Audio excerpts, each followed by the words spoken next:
present a brief review on a book written on the Sufi poetry of Shah Abdul Latif Bhittai, and that book is actually a thesis presented by S.T. Sorley, a civil servant of British colonial period, on the poetry of Shah Abdul Latif Bhittai. S.T. Sorley has served in Hyderabad, Sindh, and he had developed interest in the poetry of Shah Abdul Latif Bhittai due to an interesting event in his court. One day, a case was brought before him, and that case was on the poetry of a poet, and that poetry was published on a pamphlet.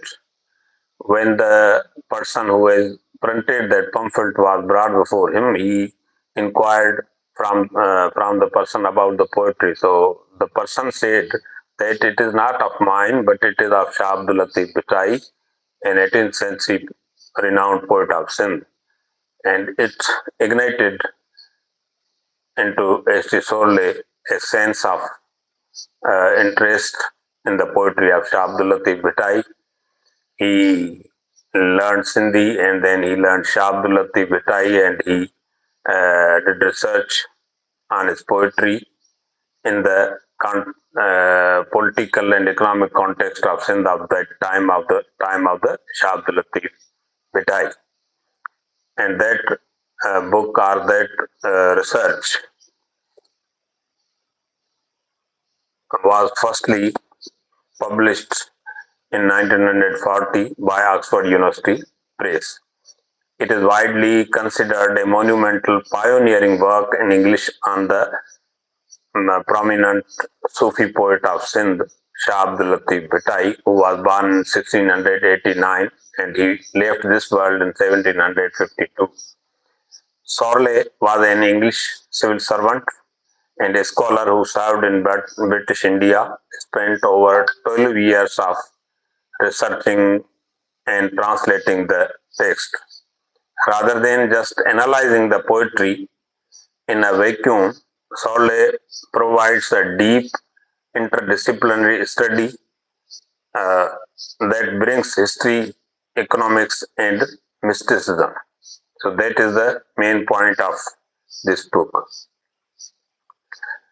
Sorley structured this book in 3 phases, and first part is on the history of 18th century period. Sorley spends a significant light on this portion of the book, establishing socio-political backdrop of 18th century of Sindh. He argues that you cannot truly appreciate Shah Abdul Latif's poetry without understanding the chaotic era he lived through. The translation of power.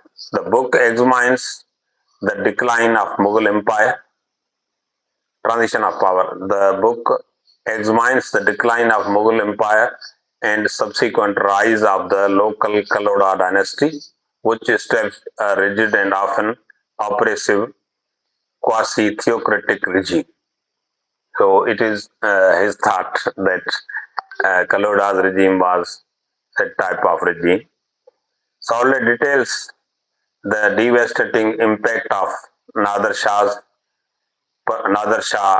invasion in 1737 and subsequent civil unrest, showing how the common people of Sindh suffered under overlapping layers of the tyranny.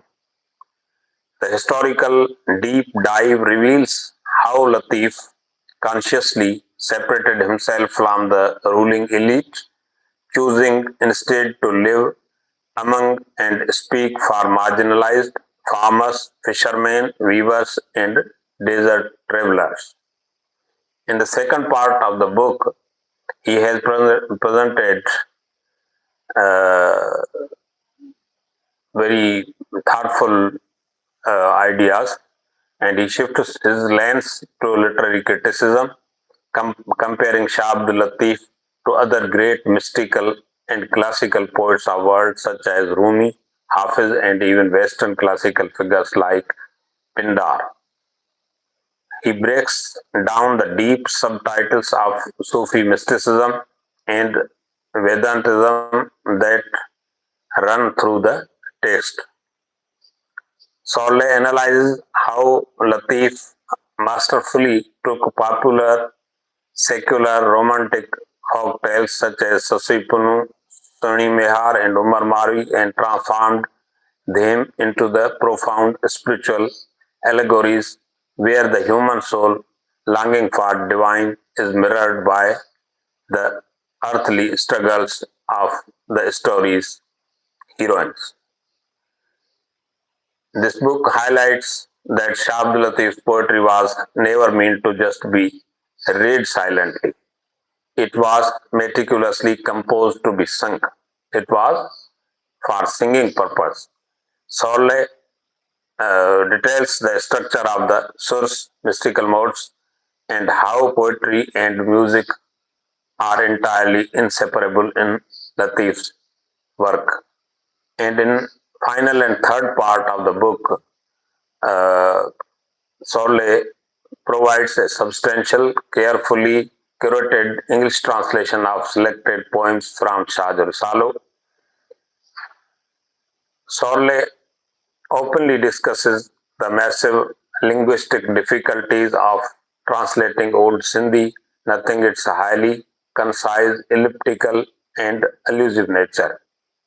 Despite the cultural and linguistic barriers, Sorley's translation succeeds in introducing Western readers to the profound emotional weight, humility, and transcendental truth packed into Latif's verses. The central takeaway of this book is that the writer successfully proves that Shah Abdul Latif was not a just regional religious poet, but a world class literary genius whose universal message of empathy, humility, and selfless love transcends geographic and temporal boundaries. So it is the central takeaway of this book. And this book introduced Shah Abdul Latif Bhittai through the Western literary circles, and Shah Abdul Latif's poetry became popular among non-native readers too. And before Sorley's work, the publishing work of first Shah Salo was also done by Ernest Trump in 1866, and the latest translation work is also done by Professor Christopher Shekel, who has translated Shah Salo in a very simplified and meaningful English. So this is the good work on the poetry of Shah Abdul Latif,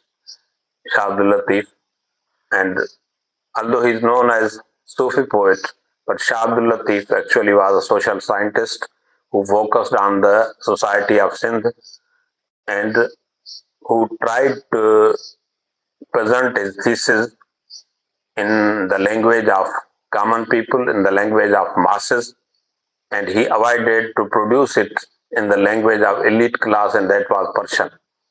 Shah Abdul Latif Bhittai produced his thought and thesis in Sindhi, that was the language of majority, and he presented his thought in through surs and dastans and stories focusing on love. He has tried to touch all the themes associated with human behavior, and he has tried to mold human that if you have to improve yourself to be a human being, to be a humanistic person, you have to polish and clarify your inner self. You don't need to go away and to wander for that seeking and searching. You have to seek and search within yourself. नाए नेण निहार तो में देरो दोस्त जो वने छो वणकार हित न ॻोल्ही हो त खेल को की न लतीफ़ से ॿारो चो ॿे पार थी सती बद संदरो प्रित पुनो से पार नाए नेण निहार तो में देरो दोस्त जो.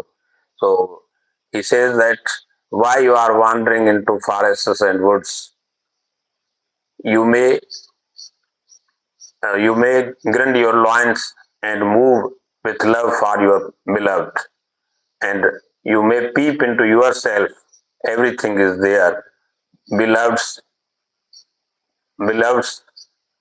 abode is there. So you may think into your internal self so as you can move towards your destination.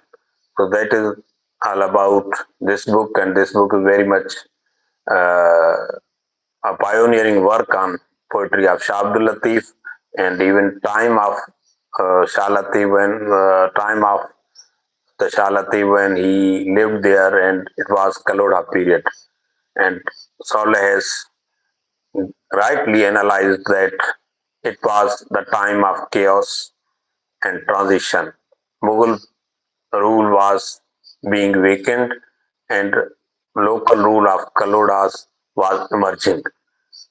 However, there was no such good governance in Sindh, and Shah Abdul Latif felt it, and Shah Abdul Latif focused on marginalized people, on farmers, on fishermen, and the such classes of the society, and he produced a beautiful poetry for not only Sindh, for the whole world, for which he has said that Saim Sadai Kari Mathe Sindhu Sukar Dostum Dildar Alam Sababad Kari.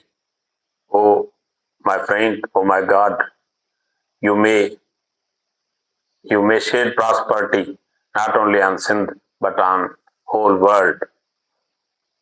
So he was Shah Abdul Latif Bhittai, who has shared his views for the prosperity, peace and security of world. Thank you very much.